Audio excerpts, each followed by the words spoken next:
In this sinful world where everyone commits sins, if you had the chance to send someone you hate to hell, would you do it?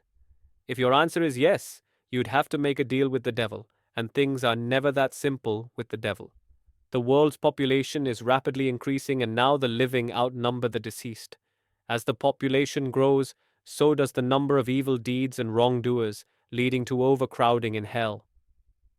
The king of hell, Lucifer, asked his assistant, "Do you understand what I am trying to say?"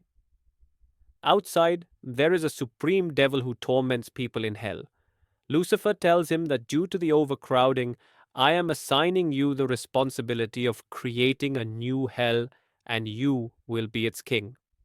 Bema calls all his juniors and says, Lucifer has given me the task of creating a new hell. The demon asks him, Have you thought about how the new hell will be? Bema replies, We demons don't think much, and it's not much different from the others. But there is a human I have been observing for a while. He is highly skilled in this area and can help me. He is beyond understanding and plays a game where he creates a new hell every day. I've been keeping an eye on him for a long time.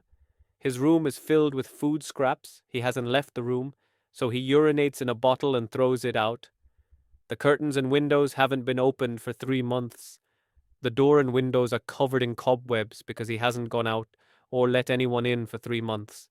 This boy is so troubled by his life that he hasn't even gone to school in these 3 months. He has a reason for staying in his room and explains it so that no one judges him. He made this decision because everyone in the world has betrayed him. Then there's a knock on his door, and his father is standing outside saying, Open the door and come out quickly. The first reason for locking himself in the room is his father, who stands outside, abuses him, and says, Open this door quickly, and he tells the woman to bring some money. His patience is wearing thin.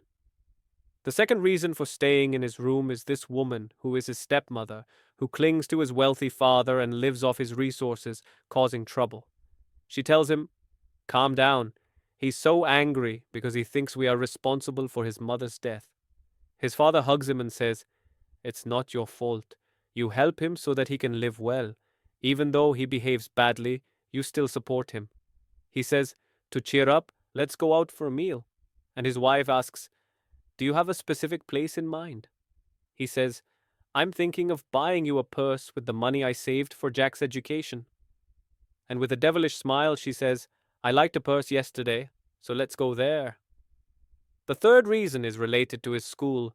3 boys come and punch him hard in the stomach, causing him to fall to the ground.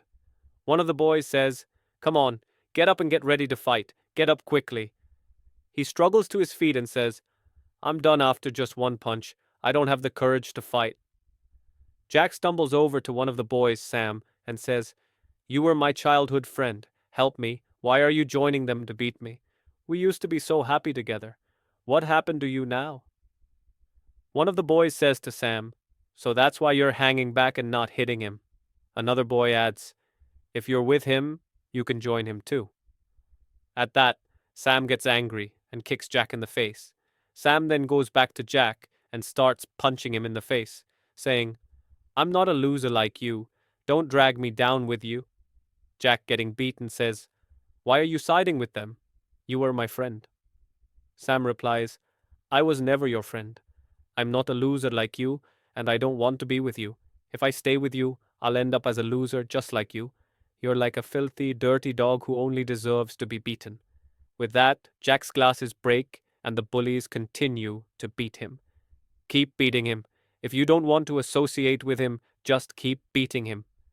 After a while, Jack's face swells, and he lies on the ground crying. As they leave, one of them grabs his collar and says, Never say again that I was your friend. Now we understand why he locked himself in his room. He spent his time playing a game in his room, creating a new map every day. He tried to upload the new map, and a notification came up saying, This is a great map. He had also created a Hell Survivor map, which is the only world where he is not afraid of anyone and can keep himself calm. He felt that as long as he stayed locked in his room, no one could betray him. After doing this, he starts crying on his bed because deep down, he is not happy with his life. Later, he thinks that since his father and stepmother have gone to sleep, he returns to his PC to see what people are saying about his map. Everyone liked the map. But then he receives a notification from a user saying that the map is very good and wants to have a meeting with him. Jack is surprised, wondering who wants to meet him and why, especially since the writing style is odd, like a new user who is up at this hour and how they know where he lives and what kind of meeting they want. Then a strange light appears in his room. It's not frightening, he's just watching to see what happens. In a few seconds, a fire breaks out. He thinks to himself, I haven't gone to school in months, haven't left this room, now I'm seeing ghosts. First, he sees Bamer's feet, and then he comes out. Jack thinks, I must be going crazy. I'm seeing ghosts. He introduces himself, saying, I am the Supreme Devil, grabs Jack's hand, lifts him, and says, I'm not just any ghost, I'm the Supreme Demon, and then gives him a fist bomb, causing Jack to be even more terrified. Bamer grabs Jack and says, If you don't calm down, I'll rip your brain out right now. Hearing this, Jack tries to calm himself and opens a soda can. Bamer tells him, I have a business opportunity for you. He hands Jack the soda can and asks, Is the user of this game really a demon? Jack replies, Not a demon, I'm the Supreme Demon, and affirms, Yes. Jack asks, What kind of business opportunity? Bamer explains, You are very skilled at creating maps, and if I can make it well, I will become the owner of the 20th Hell, and you are highly skilled at this. Jack takes the soda can and drinks it because he is interested. He sips from the can, liking the taste, and continues to drink. Meanwhile, Jack asks, Were you watching my maps? Bamer responds, You're good at making these things, but what particularly stood out to me were the many traps you included and the way you give players false hope that they can escape, only to trap them further. I want a hell like that. Even though it's so painful, it looks very impressive. Jack tells him, I only made it because I wanted to take revenge on those who troubled me. That's why I created this hell. Bamer says, My deal is that Lucifer assigned me a task to become the owner of the 20th hell if I make it well. With so many people committing sins, hell is overcrowded and there's no room for more souls. So I want you to create a real hell like you did in the map, and maybe even better.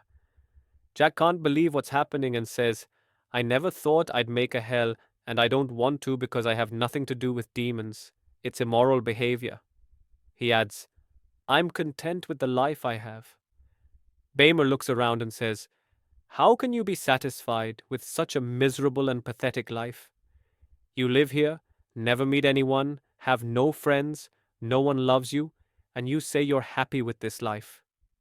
He continues, I haven't finished what I was saying. To see if the hell works properly, we need to conduct an experiment. Jack wonders, An experiment? But what will we do? I don't even know what hell looks like. Bamer says, If you create a hell from which no one can escape, I'll give you the key to hell, so you can send anyone you want to hell, if they have sinned. Bamer knew exactly what had happened in Jack's life, and how much he hated everyone, and he used this to his advantage. Jack was now ready for revenge. To sign the contract, Jack, who had been hiding from the world, was now ready to take revenge. If you were in his place, what would you do? Would you reject this offer? To find out, watch the next episode and remember to subscribe and like.